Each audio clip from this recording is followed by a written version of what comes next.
अस्सलामुअलैकुम नजरीन, आप देख रहे हैं जचरला टाइम्स न्यूज।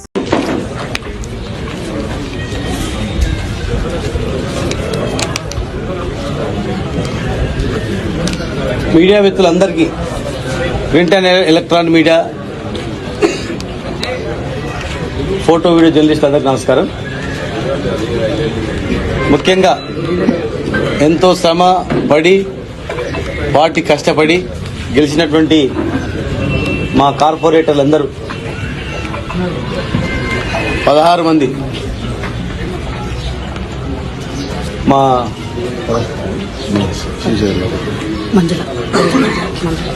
మా మంజుల శ్రీశైలం కూడా మా పార్టీ రెబల్గానే వేసి మరి ఎలక్షన్ల కన్నా ముందు కూడా చెప్పిన ప్రకారం మళ్ళీ ఇప్పుడు పార్టీలో వచ్చి మళ్ళీ రావడం జరిగింది। కొత్తగా జాయిన్ అయ్యేది ఏం లేదు, ఆల్రెడీ పార్టీలో ఉన్న వ్యక్తి కనుక మరి ఈరోజు జాయిన్ అయ్యి మీతో పాటే ఉంటాం అని చెప్పి వచ్చినటువంటి అందరికీ 16 మంది కార్పొరేటర్లకు మరి వాళ్ళ గెలుపు కృషి చేసిన వాళ్లకు మరియు స్వల్ప మెజార్టీతో కావచ్చు రకరకాలుగా ఓడిపోయినటువంటి మా కార్పొరేటర్లకు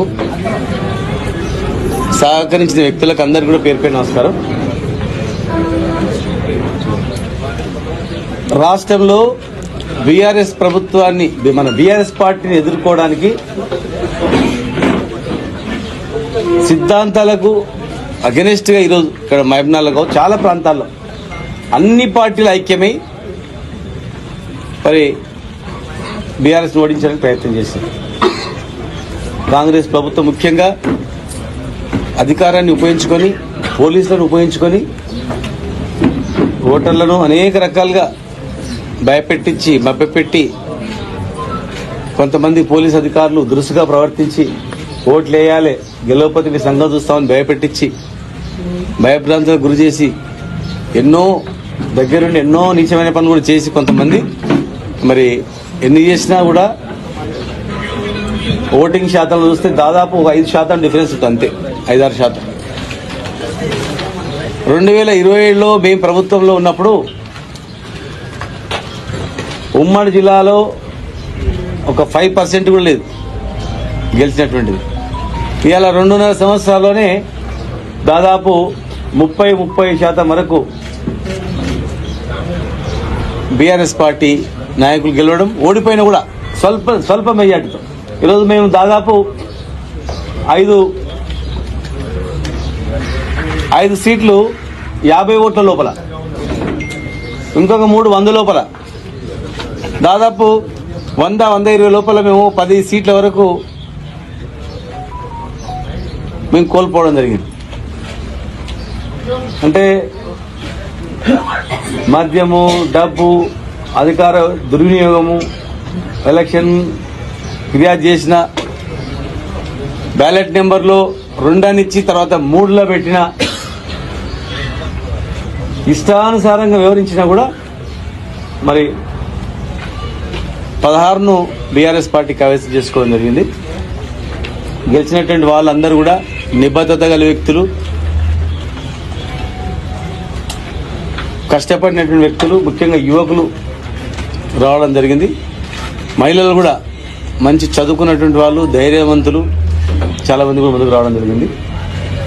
మరి వీళ్ళందరినీ కలుపుకొని ప్రతిపక్ష పాత్ర పోషించి ఈ పట్టణంలో ఉన్నటువంటి పెండింగ్ పనులన్నీ కూడా హాస్పిటల్లో ఉన్నటువంటి 570 కోట్ల టెండర్లు కావచ్చు, హాస్పిటల్ ముందర ఉన్నటువంటి టూరిజం హోటల్ కావచ్చు, మిగిలిపోయినటువంటి ట్యాంక్ బండ్ పనులు కావచ్చు, హజ్ హౌస్ కావచ్చు, మైనార్టీ స్కూల్స్ కావచ్చు, బీసీఎస్ఎస్టీ స్కూల్స్ కావచ్చు, క్రిస్టియన్ భవనం కావచ్చు, మిగిలిపోయినటువంటి అర్థవంతంగా మిగిలిపోయినటువంటిది, ఇంకా అనేక రకాల పనులు ఇక్కడ నిలిచిపోయారు, అవన్నీ కంప్లీట్ చేసే దిశగా ఖచ్చితంగా మా నాయకులు ఒత్తిడి తీసుకొచ్చి ఆ పనులను వేగవంతం చేసేటట్లు టీడిగుట్ట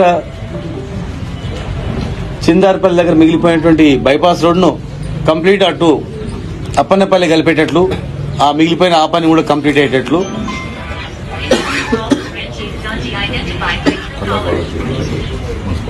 అన్ని పనులు కంప్లీట్ అయినా ఓపెన్ చేయకుండా మిగిలిపోయినటువంటి కళాభారతి కావచ్చు, ఓపెన్ కూడా చేసినాము.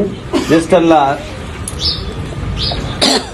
ప్రజలకు వదిలిపెట్టాలి, ప్రజలకు ఇవ్వాలంతే. కొన్ని కుర్చీలు అరేంజ్ చేసి శిల్పారాం కావచ్చు, శిల్పారాం పక్కన అమ్యూజ్మెంట్ పార్క్ కావచ్చు, 26,000 ఎకరాల జంగల్ సఫారీ కావచ్చు, KCR Mayur urban echo park కావచ్చు, అందులో ఉన్నటువంటి 2 ఎకరాల బర్డ్ ఎన్క్లోజర్ కావచ్చు, చాలా ఉన్నాయి. అవన్నీ కూడా కొత్త ఎస్పీ భవనం కూడా శాంక్షన్ చేసి ఫౌండేషన్ చేసినాం 50 కోట్లతో. అది కావచ్చు, ఏవైతే మిగిలిపోయినావో ప్లస్ ఆ వార్డులలో ఉన్నటువంటి సమస్యలను ఎండగడుతూ ప్రధాన ప్రతిపక్ష పాత్ర పోషిస్తూ ఖచ్చితంగా ముందుకు నడుతున్నటువంటి విశ్వాసం, పూర్తి విశ్వాసం నాలోనే ఉంది. ఈ రాష్ట్రంలో ఎన్నికల కమిషన్ అనేది ఎప్పుడు చూడలే ఇట్లా ఇంత ఘోరంగామైనటువంటి విఫలమైంది. ఎవరు ఫోన్ చేసినా, అసలు ఎన్ని ఫిర్యాదులు చేసినా ఒక్కదాన్ని కూడా పట్టించుకున్న పాపాన పోలేదు. విచ్చలవిడిగా డబ్బుల సంచులు ప్రతి నియోజకవర్గానికి వెళ్తున్నా ఒక్క దగ్గర పట్టుకున్నది లేదు. దగ్గరుండి కొంతమంది అధికారులు చేర్చింది, పగడ్బందీగా బందోబస్తు పెట్టి, బందోబస్తుతో డబ్బుల సంచులు అన్ని నియోజకవర్గాలకు పంపి అధికారాన్ని ఉపయోగించి పోలీస్ జులుంతో నడిపినా కూడా ఈరోజు మేము 2023 ఆ రోజు కాంగ్రెస్ మా ప్రభుత్వంలో ఉన్నప్పుడు కాంగ్రెస్ పార్టీ చూసుకుంటే దానికి ఒక 5% మేము 25 నుంచి 30% రావడం జరిగింది రాష్ట్రం మొత్తం మీద కూడా. అంటే ప్రభుత్వ వ్యతిరేకత అనేది కనపడతా ఉంది. మేము 6 గ్యారెంటీల మీద దృష్టి పెడతాం. ఇస్తానన్న 6 గ్యారెంటీల మీద కూడా ఖచ్చితంగా దృష్టి పెడతాం. పట్టణంలో మంచినీళ్ళు అనేది సరిగా వస్తలేదు. అన్ని పైప్ లైన్లు వేసినాం, ట్యాంకులు కట్టినాం, నీళ్ళు తెచ్చినాం. సరైనటువంటి శుద్ధి చేయకుండా అమ్ముతున్నారు. ఖచ్చితంగా మా వాళ్ళు అక్కడ పోతారు, ఇన్స్పెక్షన్ చేస్తారు, నీళ్లు మంచిగా ఇస్తున్నారా లేదా ఏంటి అని కూడా పరిశీలిస్తారు. అనుభవించిన కౌన్సిలర్స్ కూడా ఉన్నారు, 2nd, 3rd టర్మ్లో ఉన్న వాళ్ళు కూడా ఉన్నారు.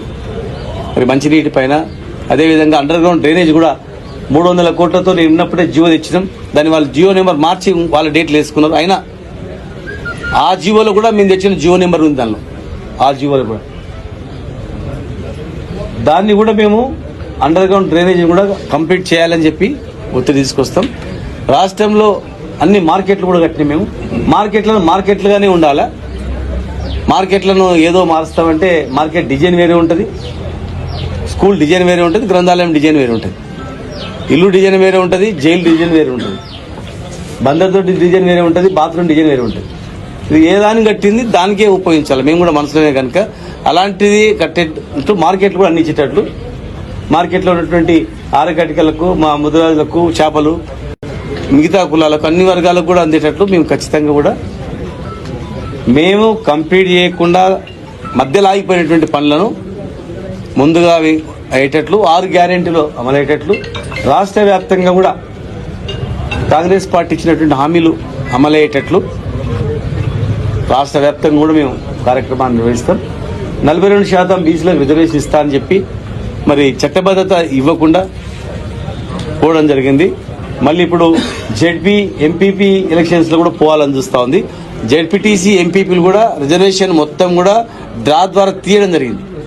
ఎక్కడ జిల్లా పరిషత్ చైర్మన్, ఎక్కడ ఎంపీపీలు, బీసీలు ఎంతమంది, ఎస్సీలు ఎంతమంది, జనరల్ ఎంతమంది, ఎస్టీలు ఎంతమంది ఉంది, ఉమెన్ అంతా దాని ప్రకారమే చేసేటట్లు కూడా మేము కార్యక్రమాన్ని నిర్వహిస్తాం.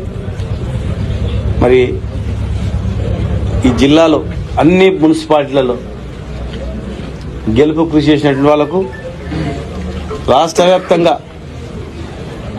అన్ని మున్సిపాలిటీలో పనిచేసినటువంటి నాయకులకు మరి కృతజ్ఞత తెలియజేస్తూ, ముఖ్యంగా ఉద్యోగులు, రిటైర్డ్ అయిన ఉద్యోగులు, యువకులు ప్రత్యేకమైన దృష్టి పెట్టాలి. యువకులకు 2 లక్షల ఉద్యోగాలు ఇంతవరకు రిక్రూట్మెంట్ కాల. రిటైర్డ్ అయిన ఉద్యోగులకు ఇప్పటివరకు కూడా బెనిఫిట్స్ ఇస్తారు. 26 లక్షల మంది, 26,000 మంది సిపిఎస్ రద్దు చేస్తామన్నారు, ఓపీఎస్ ఇస్తామన్నారు. ఇంతవరకు కూడా 4.5 లక్షల ఉద్యోగుల యొక్క జీవితాలు అగమ్య గోచరంగా ఉంది. ఈ రాష్ట్రంలోనే దేశంలోనే 5 డిఎల్ పెండింగ్ ఉన్న రాష్ట్రం ఇది ఒక్కటే. పిఆర్సీ వెంటనే అమలు చేస్తామన్న 6 నెలల్లో ఇప్పటివరకు అమలు కాలేదు. కనుక రిటైర్డ్ అయిన ఉద్యోగులు యువకులు ముఖ్యంగా మన మహిళలకు ఎక్కడ కూడా రక్షణ లేదు. అత్యాచారాలు అఘాయిత్యాలన్నీ జరుగుతూ ఉన్నాయి. అవన్నిటిపైన కూడా మా మహిళా కార్పొరేటర్లు వాటిపైన దృష్టి పెట్టి మరి మేము ప్రధాన ప్రతిపక్ష పాత్ర పోషించి ప్రశాంతమైనటువంటి వాతావరణంలో మహబూబ్నగర్ను ఉండేటట్లు మా వాళ్ళందరూ కూడా చేస్తారని చెప్పని మరి మీ ద్వారా తెలియజేస్తా ఉన్నాను. For the latest news, please subscribe to our channel, like the video, and don't forget to share.